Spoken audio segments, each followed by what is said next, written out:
Perkenalkan, nama lengkap saya Servasia Insiris Tameo dengan nomor induk mahasiswa 19105015. Perkenalkan, nama lengkap saya Maria Rosalemedo dengan nomor induk mahasiswa 19105016. Baik, di sini kami akan membahas tentang penilaian pembelajaran bahasa Inggris. Makna dan fungsi penilaian. Penilaian dalam mata pelajaran bahasa Inggris adalah suatu kegiatan untuk mengukur penguasaan bahasa Inggris peserta didik agar memperoleh informasi sejauh mana indikator keberhasilan yang telah dirumuskan nampak pada perilaku berbahasa Inggris peserta didik. Ada beberapa alasan mengapa guru perlu menilai peserta didik. Yang pertama, untuk mendiagnosis keberhasilan dan kelemahan peserta didik. Yang kedua, memonitor perkembangan peserta didik dalam mempelajari suatu kompetensi. Dilihat dari fungsinya, penilaian dapat dikelompokkan ke dalam penilaian formatif dan penilaian sumatif. Sebagian besar kegiatan penilaian dilaksanakan guru adalah penilaian formatif karena dilaksanakan selama proses pembentukan atau forming kompetensi sasaran yang tujuannya adalah untuk membantu peserta didik mengembangkan kompetensi tersebut. Sedangkan penilaian sumatif bertujuan terutama untuk mengukur atau lebih tepat mendapatkan informasi tentang pencapaian peserta didik.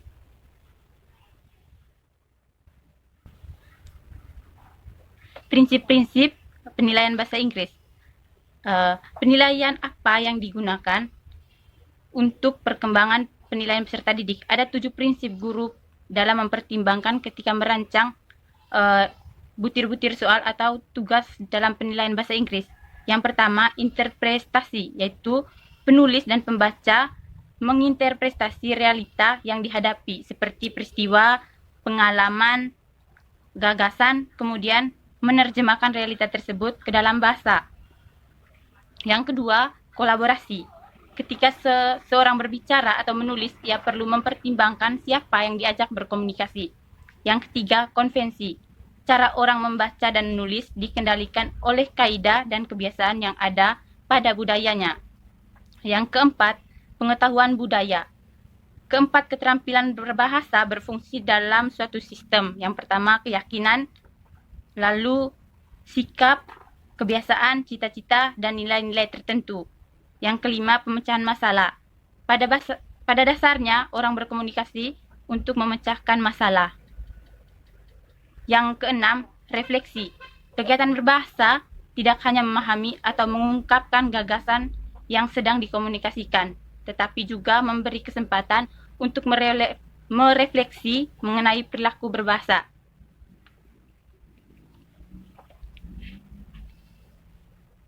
Selanjutnya, saya akan membahas tentang kriteria penilaian. Ada beberapa kriteria yang perlu digunakan ketika merancang penilaian, sehingga hasilnya baik dan efektif. Yang pertama, validitas. Yang kedua, reliabilitas. Dan yang ketiga, praktis. Keempat, autentik. Dan yang kelima, wasbek. Validitas berkaitan dengan sejauh mana hasil penilaian dapat digunakan untuk tujuan yang dikehendaki. Yang kedua, reliabilitas. Reliabilitas berkaitan dengan konsistensi atau keajegan hasil penilaian. Yang ketiga, praktis. Suatu penilaian dikatakan praktis apabila yang pertama, biaya untuk melaksanakannya terjangkau.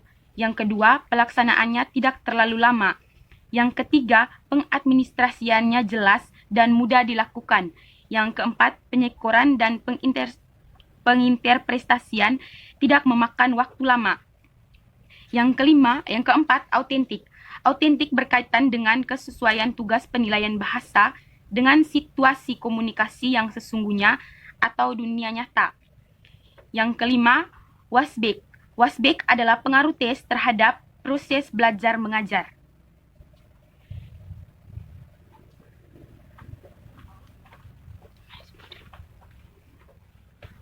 Baik, selanjutnya kami akan membahas tentang model penilaian bahasa Inggris. Berbicara cara yang dapat dilakukan untuk mengumpulkan informasi tentang kemajuan belajar peserta didik, baik yang berhubungan dengan proses belajar maupun hasil belajar.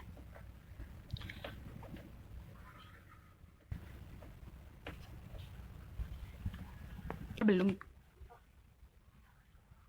Yang pertama, mendengarkan dengan berbicara untuk mengumpulkan informasi tentang kemajuan belajar peserta didik, baik yang berhubungan dengan proses belajar maupun hasil belajar.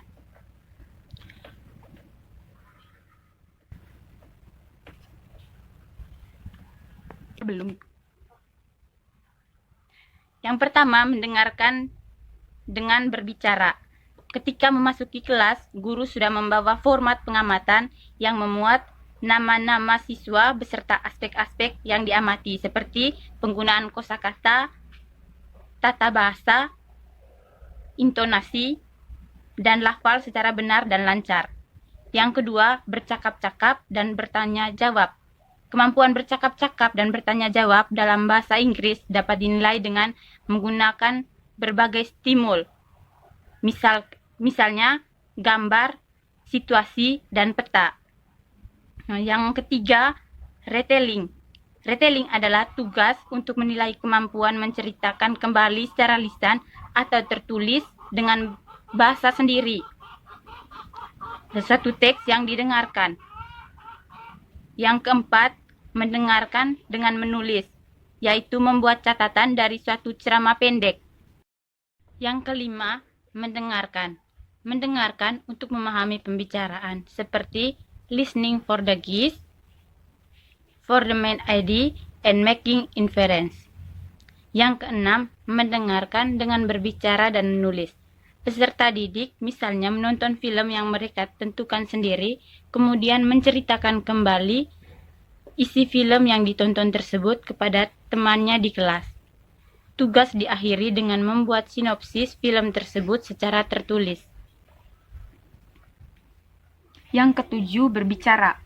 Melakukan monolog, yaitu kemampuan menghasilkan teks lisan seperti speech, oral presentation, storytelling, retelling a story, and news event. Yang kedelapan, membaca. Membaca untuk memahami langkah-langkah, yaitu retorika. Perlihatkan teks, bentuk tertentu kepada peserta didik, lalu minta mereka mengidentifikasi bagian-bagian teks tersebut menurut struktur teksnya, yaitu generik struktur, dan ciri-ciri kebahasaannya, yaitu language feature. Yang kesembilan, membaca nyaring. Data kemampuan membaca nyaring dapat juga menjadi bagian dari data penilaian kemampuan berbicara anak. Yang kesepuluh, menulis. Proses menulis. Menulis dipandang sebagai suatu proses yang meliputi pre-writing, drafting, revising, editing, dan hasil terbaik. Yang ke-11, menilai tulisan. Menilai tulisan harus berdasarkan kriteria yang sejak awal sudah ditetapkan dan dikomunikasikan kepada peserta didik, misalnya penggunaan tata bahasa, piranti pembentuk wacana, langkah-langkah retorika, dan kejelasan gagasan. Yang ke-12, sikap. Sikap ini merupakan bentuk reaksi positif peserta didik terhadap bahasa Inggris. Jadi penilaiannya tidak dapat berdiri sendiri tetapi terintegrasi pada semua keterampilan bahasa. Demikian pembahasan kami tentang penilaian pembelajaran bahasa Inggris. Sekian dan terima kasih. Baik, tadi kami telah menjelaskan tentang penilaian pembelajaran bahasa Inggris. Sekarang kami akan menyanyikan lagu-lagu bahasa Inggris untuk anak usia dini. Yang pertama, lagu dengan judul One and One, I Love My Father. 1, 2, 3. One and one, I love my father. 2 and 2, I love my mother. 3 and 3, I love brother and sister. 1, 2 and 3, I love my family. Lagu yang kedua yaitu lagu dengan judul One angka 1. 1, 2, 3. One angka 1, 2 angka 2, 3 angka 3, 4 angka 4, Caca marica hehe, caca marica hehe. Ayo berhitung pakai bahasa Inggris. 5 angka 5, 6 angka 6, 7 angka 7, 8 angka 8, 9 angka 9, 10 angka 10. Caca marica hehe, caca marica hehe. Ayo berhitung pakai bahasa Inggris.